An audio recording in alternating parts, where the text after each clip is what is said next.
stuff because this is something that we have the opportunity of doing. Most officers don't. So we are going to have more officers there that day. We'll actually be handing those toys out to those kids and families. This is incredible. Officer Oliveira, you would agree, because it builds trust.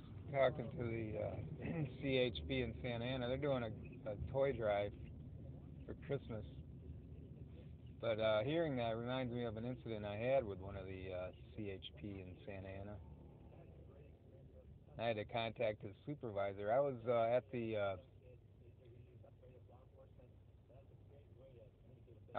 standing up, rallying for life at the outside the Planned Parenthood with a other group, 40 Days for Life group. About a year ago, I guess it was, and I was sitting in a section near the freeway entrance. There's the 22 freeway right there in Santa Ana. I don't know if that's Santa Ana or Orange. Might be Orange, actually. But he pulled up, the CHP officer. I'm 50 years old, by the way, so I guess I was 49 then. And he stops in the middle of the street as he's passing by. He kind of gesticulates at me, waves at me, like, get out of there, move, you can't sit there. Well, I mean, I don't know why I couldn't sit there. I wasn't blocking traffic, obstructing traffic. I was on the sidewalk. But what bothered me about it was that he couldn't have the decency. He was trying to patronize me and being condescending and try to treat me like a boy, like a bad boy, you know. And that he had to order to get out of there rather than come and talk to me like a gentleman, like a man, and say, you know, I would prefer you not to sit there. Because later I contacted his supervisor and asked him specifically about whether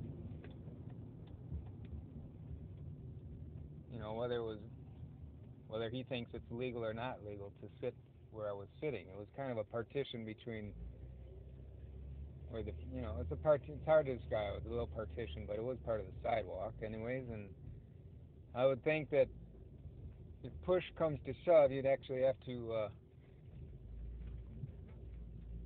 have attorneys look it over and make. It would be a technical matter about whether it's legal or not legal to sit or stand there. You know, it's a sidewalk, but you know, maybe there's something different about this part because it's right in between the two freeway entrances. So, but I mean, a basic cop doing his beat like this guy surely wouldn't know whether that's legal or illegal according to the books. He might not like it. He might just decide to pick on me because I'm easy pickings, sitting alone. If you're with the group, they won't pick on you normally. They'll try to do things a little more diplomatically.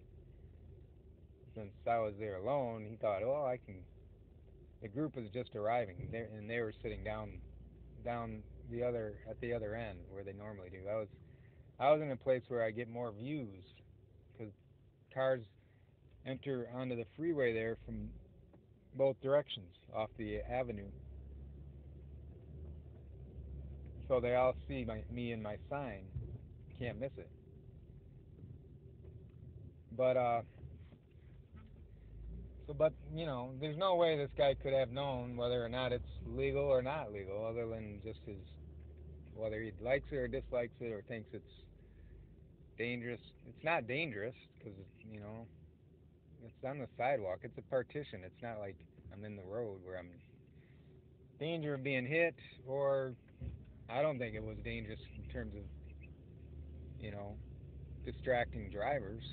They're just going to see as they enter. And so what I really objected to was the way he just decided to think he could just angrily yell at me like I'm a kid, like a ditching school, and that he has to, you know, reprimand.